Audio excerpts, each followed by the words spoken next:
Hello friends, Radhe Radhe सभी को। मैं लेकर आ गई हूँ आज आप सबकी favourite story advocate Anjali Awasthi का आज का एपिसोड लेकर। और एपिसोड बहुत ही इंटरेस्टिंग, बहुत ही दिलचस्प होने वाला है। तो वीडियो में एंड तक बने रहने के लिए वीडियो को लाइक कीजिएगा।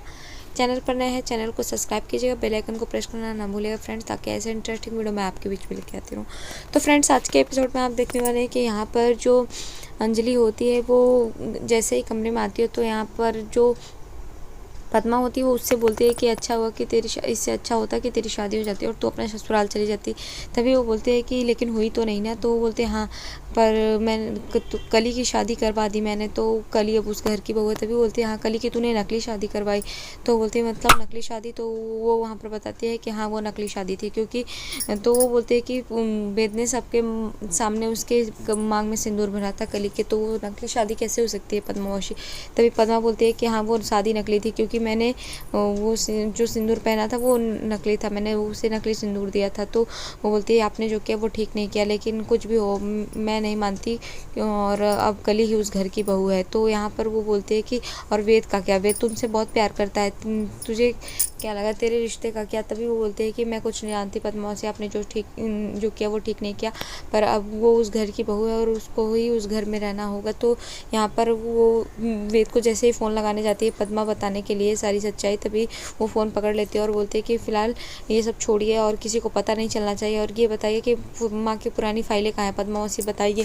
लेकिन यहाँ पर पद्मा जो होती है वो बताती नहीं है, बोलते हैं कि क्या करेगी तू, बता क्या करेगी। तभी देखते हैं स्टेफनी मामा जो होते हैं उसके वो लेकर के आ जाते हैं सारी फाइलें, और जैसे लेके आते हैं तो बताते हैं कि ये रही सारी फाइलें।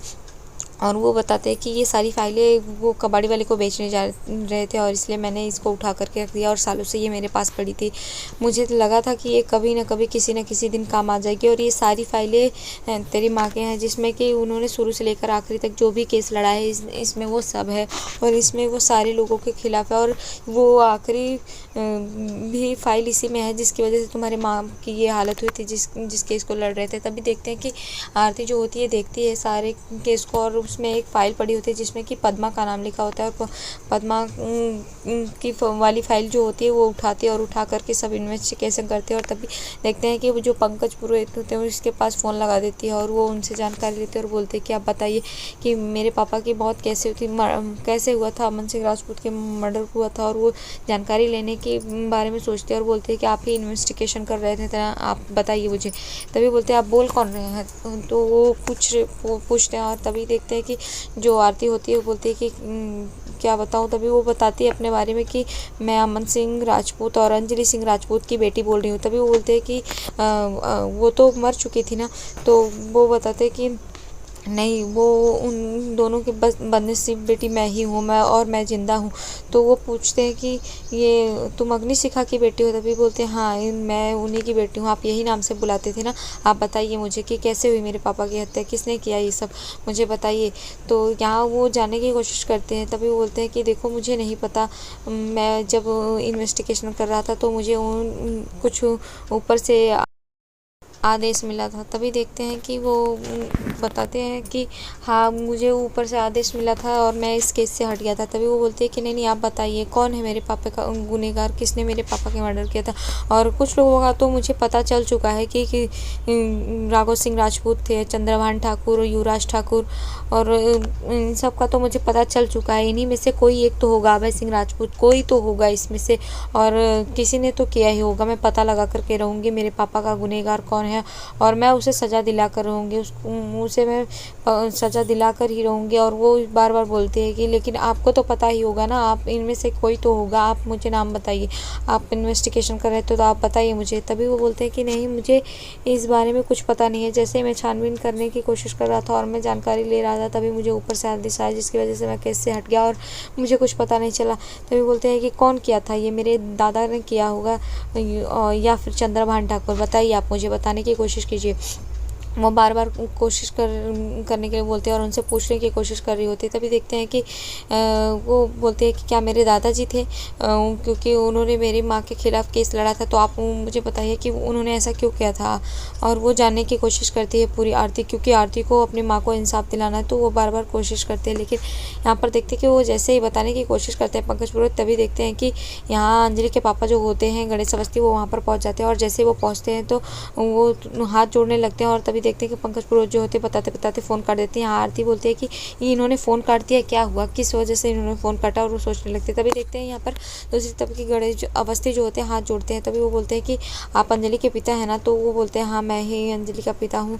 तो मुझे वो आरती मेरी नातिन है और मैं जानता हूँ कि वो एक ना एक दिन इस चीज़ को जानने की कोशिश करते हैं, और वो जानने की कोशिश करना चाहती है कि उसके पापा की मौत किसने की है। वो लोग मार देंगे, उसको भी नहीं छोड़ेंगे, और मैं नहीं चाहता। मैं बूढ़े कंधों पर अपने बेटी और अपने नातिन दो लाशों को नहीं ढो सकता हूँ। और वो उनसे रिक्वेस्ट करते हैं कि आप प्लीज़ किसी को मत बताइएगा, वो कितना भी पूछे उसे बताइए मत, क्योंकि वो लोग उसे भी मार देंगे। तो वो बोलते हैं कि आप एक काम करिए, आप आइए बैठिए और आराम से बताइए कि हुआ क्या था। तभी देखते हैं कि जो गणेश अवस्थी होते हैं वो बताते हैं कि आज मेरी नातिन की शादी थी, लेकिन उसने शादी नहीं की, और वो अपने पिता के बारे में जानना चाहती है कि उसके पिता का खून किसने किया था और उसकी माँ के साथ ये कैसे हुआ।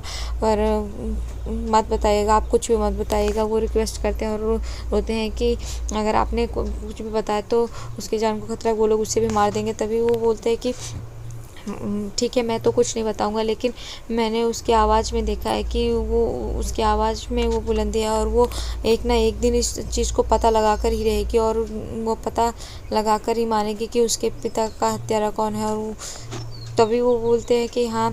और यहाँ पर देखते हैं कि आरती जो होती है वो बोलती है कि मुझे पता लगाना ही होगा, और वो अपने पापा को न्याय दिलाने के लिए, अपनी माँ को न्याय दिलाने के लिए वो कुछ भी करेगी। तभी देखते हैं वो फाइल में देखती है कि राघव सिंह राजपूत जो होते हैं अंजलि के खिलाफ वहाँ पर कोर्ट में खड़े होते हैं, और जो केस लड़े होते हैं वो फाइलें देखती है। और तभी बोलती है कि मतलब राघव सिंह राजपूत भी मेरी माँ के खिलाफ लड़े थे। तो वो उनके पास फ़ोन करते हैं, और तभी देखते हैं राघव सिंह राजपूत उठाते हैं। तो बोलते हैं हेलो कौन? तभी वो बोलते हैं आरती बोल रही हूँ। तभी वो फ़ोन रखने की कोशिश करते हैं और बोलते हैं कि तुम मना किया था ना कि दोबारा फ़ोन मत करना। तभी वो बोलती है कि फ़ोन मत रखिएगा और ध्यान से सुनिएगा। तो वो बात करती है और बोलती है कि देखिए, मुझे पता चला है कि आप माँ के खिलाफ़ क्यों लड़ रहे थे केस, और आपने ऐसा क्यों किया।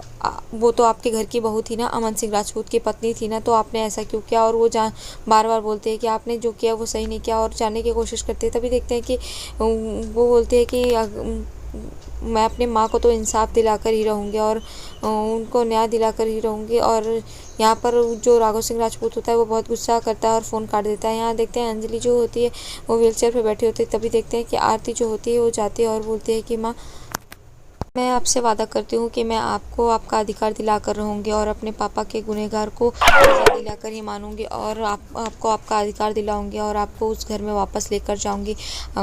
मेरा आपसे वादा है। और वो अपनी माँ से प्रॉमिस करती है। तभी देखते हैं कि जो स्टेफनी मामा होते हैं वो वहाँ पर आ जाते हैं। तो वो देखती है और बोलती है कि स्टेफनी मामा आप? तभी वो बोलते हैं हाँ मैं आ गया, और मैं बातों बातों में ये बताना ही भूल गया कि राजवंशी परिवार के लोग बात कर रहे थे कि जैसे ही कली उस घर में जाएगी या तो उसे जान से मार डालेंगे या तो उसे बेच देंगे। और ये सब सुन कर के जो आरती होती है वो बहुत ही गुस्से में हो जाती है। और यहाँ देखते हैं कि जो वेद होता है वो पहुँच जाता है अपने घर, और जैसे ही वो घर पे जाता है यहाँ कली की आरती उतारती है। उसकी बहन जो होती है वो कलश नीचे रखते हैं और आरती उतारने के लिए कर रहे होते हैं। और ये सब देख करके यहाँ पर वेद जो होता है उसे बहुत बड़ा सदमा लगा हुआ होता है, क्योंकि वो आरती को ही इस चीज़ के लिए देखना चाहता था। तभी देखते हैं कि जैसे ही वो आरती उतारती है उसकी बहन, तो यहाँ पर और भी गेस्ट आए हुए होते। तो यहाँ पर जो उसके चाचा होते हैं वेद के और पापा, वो सब देख करके बोलते हैं कि ये इतनी फैमिली कहाँ पर है। तभी वो बोलते हैं कि लगता है वेद ने ही बुलाया होगा, क्योंकि वो आरती को ही अपनी पत्नी मान रहा था तो इसलिए उसने बुलाया होगा। तभी वो लोग ये सोचते हैं कि वो बुलाए होंगे, तो वो वहाँ पर जाते हैं और सारे गेस्ट को वहाँ पर हटा देते हैं और बोलते हैं कि आप लोग यहाँ से जाइए।